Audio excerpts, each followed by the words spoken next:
आज कैबिनेट की बैठक प्रधानमंत्री जी की अध्यक्षता में हुई और बहुत ऐतिहासिक फैसले लिए हैं।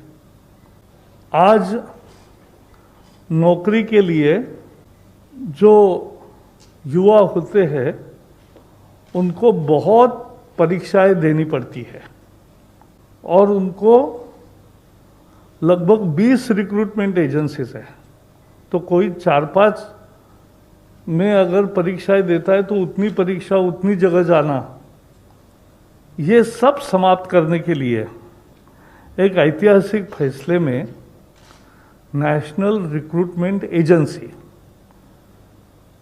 राष्ट्रीय भर्ती संस्था, ये परीक्षा लेने वाली कॉमन एलिजिबिलिटी टेस्ट ये लेगी और इसका करोड़ों छात्रों को लाभ मिलेगा। छात्रों को यानी युवाओं को लाभ मिलेगा जो नौकरी के लिए आवेदन करते हैं।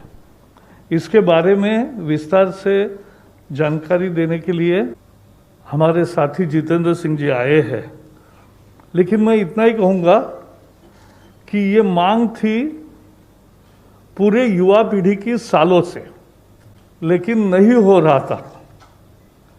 लेकिन इस एक निर्णय से, नेशनल रिक्रूटमेंट एजेंसी से एक परीक्षा, उससे उनकी तकलीफ भी दूर होगी, उनका पैसा भी बचेगा और मानसिक स्वास्थ्य भी ठीक रहेगा। बहुत दौड़ धूप नहीं होगी और एक ही परीक्षा से उनको आगे जाने का मौका मिलेगा। धन्यवाद सर। और मैं रिक्वेस्ट करता हूँ सेक्रेटरी डीओपीटी डॉक्टर चंद्रमौली जी से कि वो एनआरआई के बारे में अपना थोड़ा प्रेजेंटेशन पे, उसके बाद फिर मंत्री से रिक्वेस्ट करेंगे बाद में। Historic decision of setting up a national recruitment agency has been taken by the Union Cabinet. This marks a paradigm shift in government recruitment. Next, please.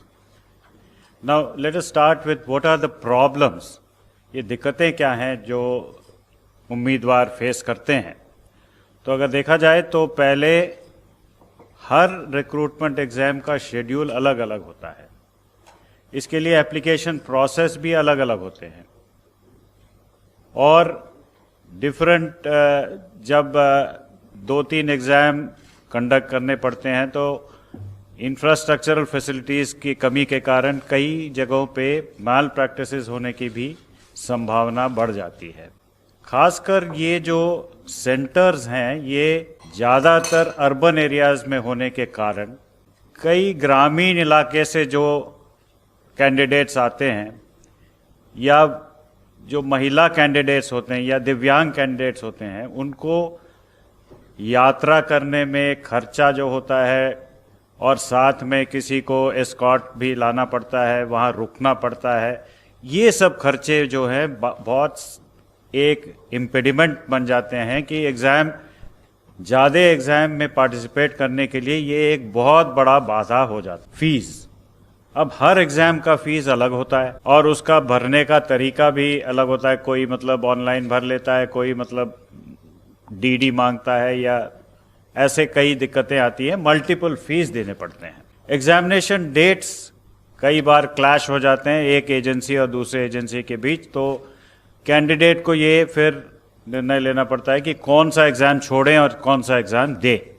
बहुत ये इंफ्रास्ट्रक्चर की कमी भी महसूस होती है क्योंकि कुछ ही सेंटर्स में ये एग्जामिनेशन करवाए जाते हैं जहां पे कंप्यूटर फैसिलिटीज़ है जो ज़्यादातर अर्बन एरियाज़ में ही होते हैं, तो वहाँ इंफ्रास्ट्रक्चर की भी कमी महसूस की जाती है।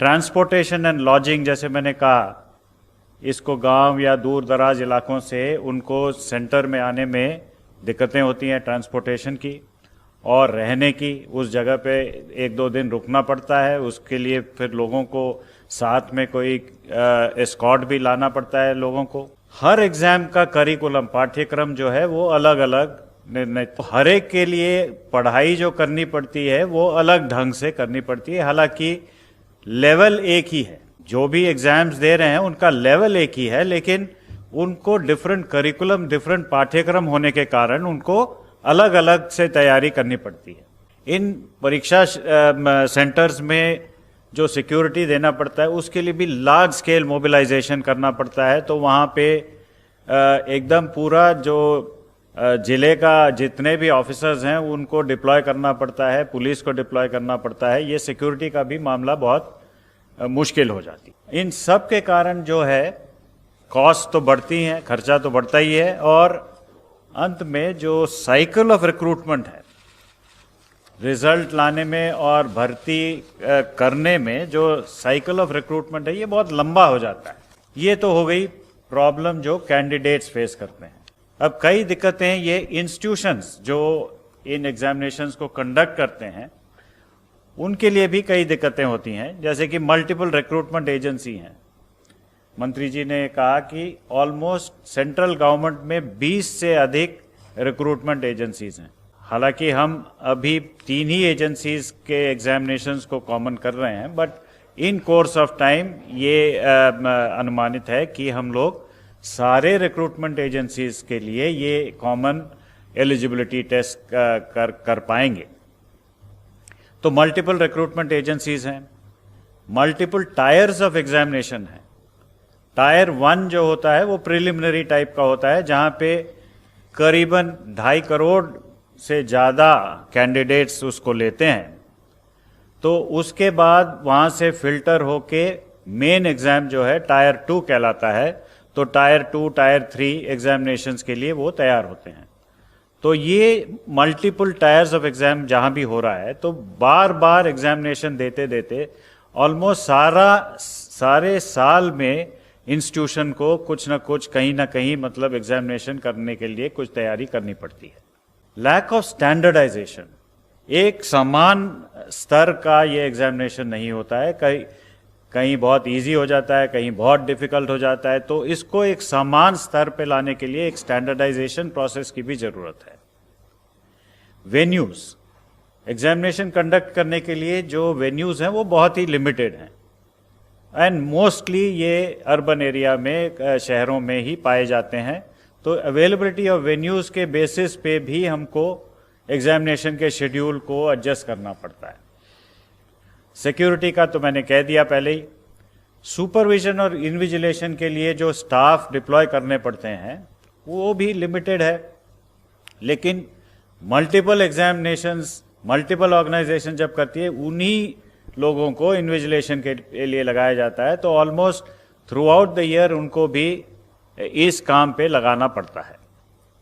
प्रोसेसिंग ऑफ एप्लीकेशन अलग अलग होती हैं, तो उस पे भी दिक्कतें आती हैं, खर्चा बढ़ता है, एफर्ट बढ़ती है, और रिजल्ट फाइनलाइजेशन में काफ़ी देर लगता है, और long cycle of recruitment institutions के लिए भी एक प्रॉब्लम बन जाता है। Just to give you an idea कि कितने लोग लेते हैं, 1 लाख, करीबन 1,25,000 वैकेंसीज हर साल सेंट्रल गवर्नमेंट में group B and group C में अराइज करते हैं, जिसमें 2.5 से 3 करोड़ लोग इसको लेते हैं। ये बस 3 ऑर्गेनाइजेशंस की बात कर रहा हूँ। रेलवे में रेलवे रिक्रूटमेंट बोर्ड है, बैंक्स के लिए IBPS है, और बाकी सरकारी कामों के लिए SSC है। इन तीनों ऑर्गेनाइजेशंस में अगर आंकड़े लिए जाए तो ऑलमोस्ट 2.5 से 3 करोड़ लोग बारी बारी से हर एग्जाम को देते जाते हैं। मतलब पहले मैंने RRB दे दिया, उसके बाद SSC भी दे दिया, उसके बाद IBPS भी दे दिया। मतलब सारे पूरे साल में मैं एग्जामिनेशन ही देता रहता हूँ जब तक मेरे को काम मिल नहीं जाता है। तो अब एटलीस्ट एक लेवल इसमें कम हो जाएगा। Next please. जो कॉमन एलिजिबिलिटी टेस्ट, एक ही टेस्ट इन तीनों ऑर्गेनाइजेशंस, एंड जो भी ऑर्गेनाइजेशन ये स्कोर लेके उसमें भर्ती करना चाहती है, तो वो इस कॉमन एलिजिबिलिटी एग्जाम के बेसिस पे जो स्कोर्स मिलेंगे उनको लेके अगले लेवल एग्जामिनेशन के लिए वो एक्सेप्ट करेंगे। तो ये नेशनल रिक्रूटमेंट एजेंसी एक सोसाइटी होगी, autonomous society under societies act.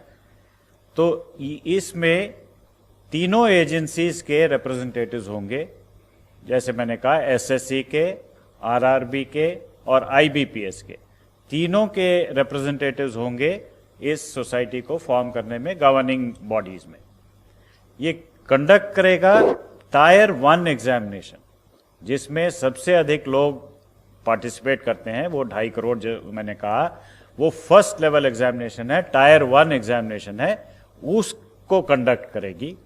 ये फुल्ली ऑनलाइन एग्जाम होगा, कंप्यूटर बेस्ड एग्जाम होगा, और उसके स्कोर्स जो हैं वो इमीडिएटली कैंडिडेट को मिल जाएगा, जिसके बेसिस पे वो किसी भी एजेंसी में अपना, या एसएससी हो या आरआरबी हो या आईबीपीएस हो, वो स्कोर के आधार पे वो अप्लाई करके अगले लेवल एग्जामिनेशन ले सकते हैं।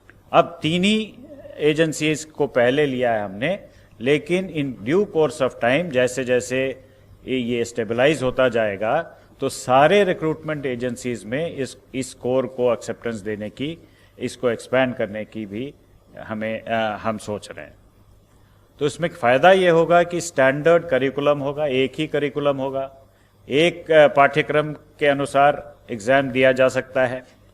हर जिले में, ये बहुत ही महत्वपूर्ण पॉइंट है कि हर जिले में एग्जामिनेशन सेंटर्स एटलीस्ट एक, और जहां कैंडिडेट्स ज़्यादा हैं तो मोर देन एक, सेवरल सेंटर्स खोले जाएंगे, सो दैट ये जो अर्बन बायस है, जो दूर दराज इलाके में जो सेंटर्स नहीं हैं, अब हर जिले में ये सेंटर खोले जाएंगे। तो this will be a big boon for women, for the poor and the rural candidates. There will be a standard degree of difficulty, so nobody can say that exam was easy, this exam was difficult. There will be standard degree of difficulty. And another important thing is ये multiple languages में होंगे। The initial attempt is to make it in at least 12 languages, 12 Indian languages, so that people from different parts of the country, they can take part in the examination and increase the representation in the central government jobs. Next, please. The common eligibility test, as I mentioned, was a first level test to shortlist the candidates. The scores will be valid for 3 years. Means same scores you can use for 3 years, and you also have an opportunity to improve your score by giving the examination again.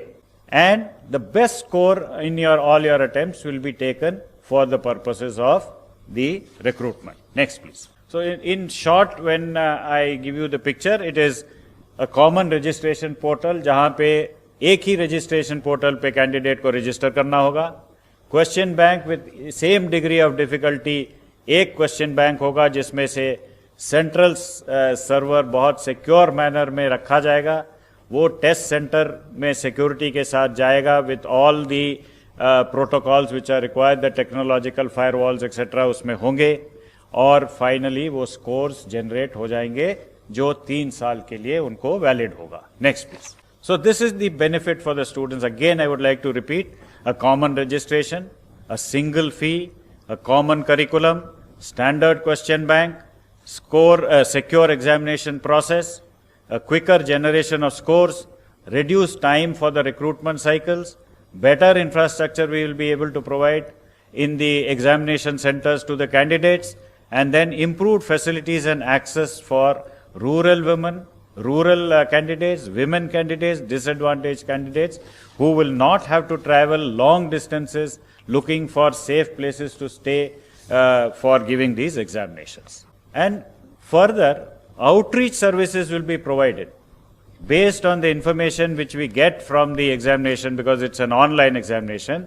Aspirational districts, areas which are not throwing up many candidates, we would reach out to them, provide facilities to them.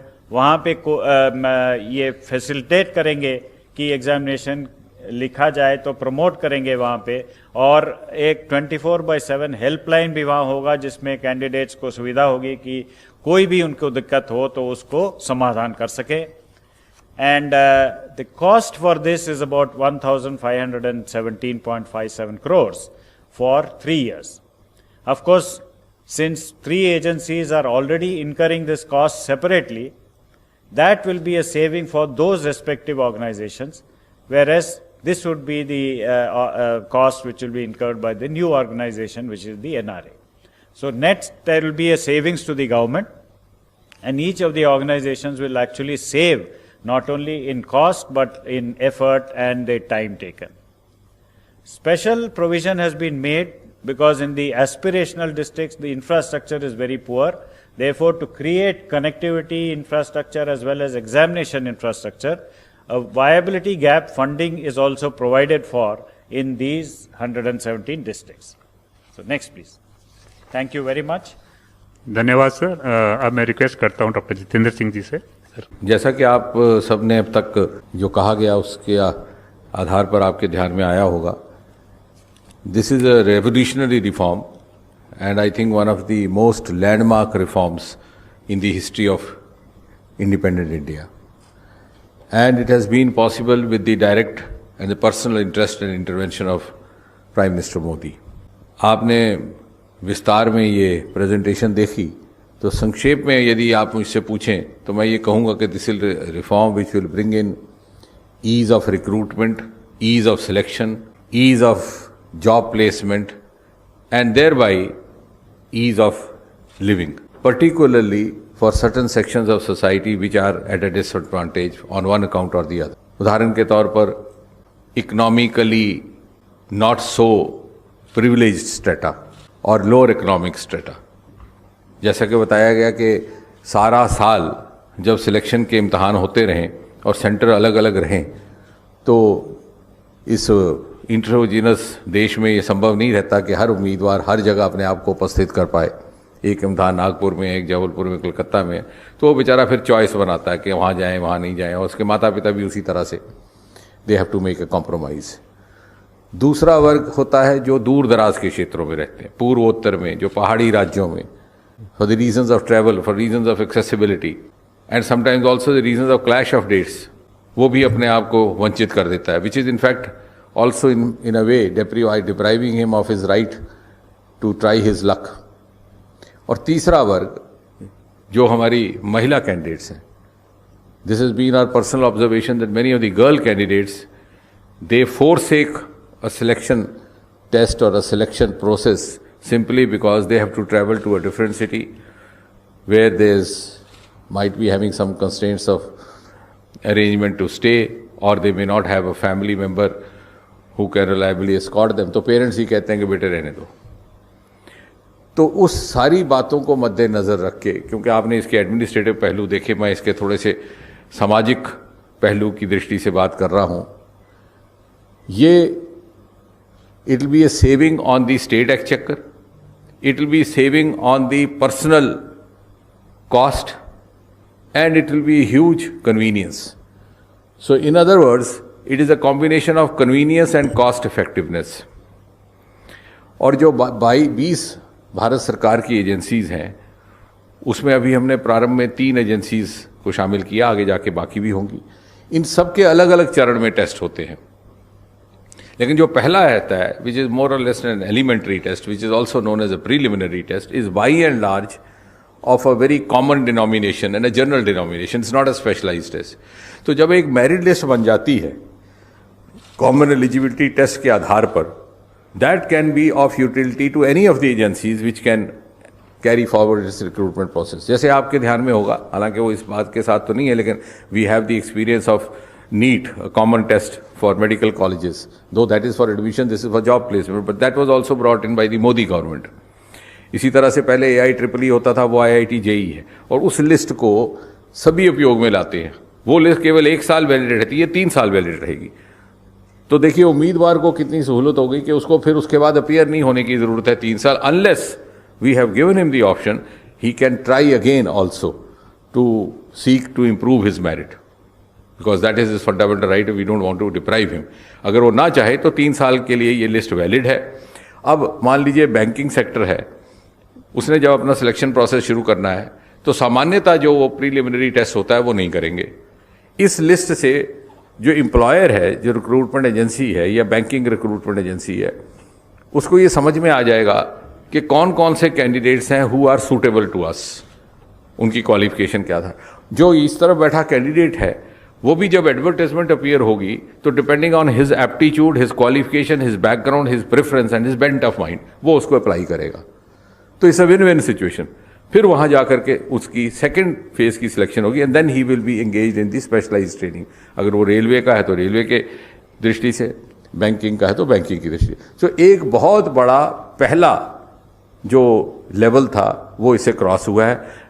लगभग 2.5 crore candidate हमारे अनुभव में आया, हर साल तैयार होते हैं जो नौकरी के लिए एस्पिरेंट्स रहते हैं, और भारत सरकार में लगभग 1.5 लाख। लेकिन what I wish to add is that this common eligibility list, which is also a common list, can be utilized even by the state governments. और हम राज्य की सरकारों को भी सुझाव देंगे और उनके जब समझ में आएगा तो निश्चय ही वो भी समझेंगे कि उसमें इनका लाभ है, क्योंकि राज्य सरकार के लिए भी उनका स्टेट एक्सचेकर में बचत होगी। So in fact, this is in keeping with the cooperative federalism. We are in fact facilitating even the selection processes undertaken by the individual state governments. उनका स्टेट एक्सचेकर बचेगा, उनकी व्यवस्था बचेगी, एक चरण उनका क्रॉस हो गया। और इसी तरह आगे चल करके मेरी कल्पना ये है कि प्राइवेट सेक्टर भी इसको उपयोग में ला सकता है, जैसे कि अब हमने देखा एडमिशन्स के सिलसिले में हमारी दूसरी लिस्ट को लाया जाता है। इसमें 1 साल के अंदर 2 होंगे इस प्रकार के टेस्ट, जो बात छूट गई थी वो आपके ध्यान में रहे। और जैसा कि बताया गया है आपको कि 1000 centre to begin with and at least 1 center necessarily in each district, so that, in other words, you can put it that no candidate will have to travel outside his district, which is a huge relief for those who come from background like many of us who had never seen a train. Actually, I had never seen a train before I went to a professional college. तो आप अनुमान लगाइए कि कैसा मुश्किल होगा उन बच्चों के लिए। तो सिर्फ अपने जिला हेडक्वार्टर और जहाँ जहाँ जनसंख्या अधिक होगी तो जिला में 1 से अधिक भी ये इस प्रकार के हो सकते हैं। और इसके अलावा एज रिलैक्सेशन में और जो बाकी सुविधाएं हैं उसमें कोई अंतर नहीं है। The age bar he can try as many times as he wants till his age permits. जो दूसरी कंसेशंस हैं फीस इत्यादि की वो भी वैसी रहेंगी, बल्कि एक इसमें फर्दर इम्प्रूवमेंट ये है कि पहले एक ज़माने में सिर्फ 2 लैंग्वेजेस में टेस्ट होता था, अब ये 12 लैंग्वेजेस में होगा and gradually we'll go on increasing the number of languages so that we can try to include as many languages as possible from the 8th schedule. इसके अलावा अगर आप कुछ और इसके बारे में चर्चा करना चाहें, and of course this will be a saving on the exchequer. We will have a national recruitment agency headquartered in Delhi, जो बात रह गई, जिसके एक चेयरमैन रहेंगे और chairman will be of the stature of the Secretary of Government of India. धन्यवाद sir. अभी हम आपसे कुछ क्वेश्चन ले सकते हैं। I think 29।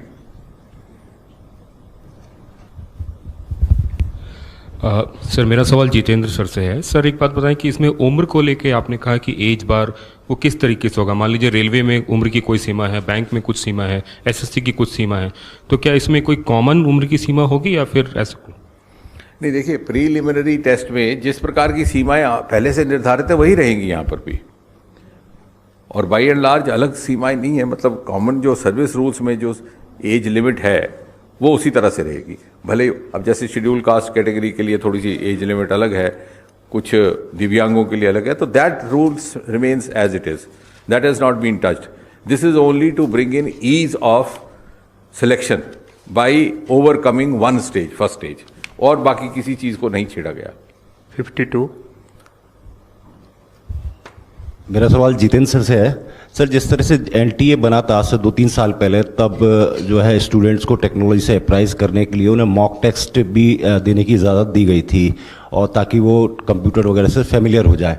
जो नेशनल रिक्रूट एजेंसी बन रही है, क्या जो पेपर 2 साल में होने, मतलब साल में 2 बार होने वाले हैं, क्या जो कैंडिडेट्स बैठ रहे हैं उन्हें मौका मिलेगा कि वो मॉक टेस्ट पहले दें, ताकि जो है वो अप्राइज हो सके टेक्नोलॉजी से किस तरह, क्योंकि दूर दराज से लोग आएंगे, ग्रामीण क्षेत्रों से लोग आएंगे, कई लोग जानते भी नहीं है कि ऑनलाइन में कैसे दिया जाएगा, कैसा फॉर्मेट होगा, क्या ऐसे मौके दिए जाएंगे?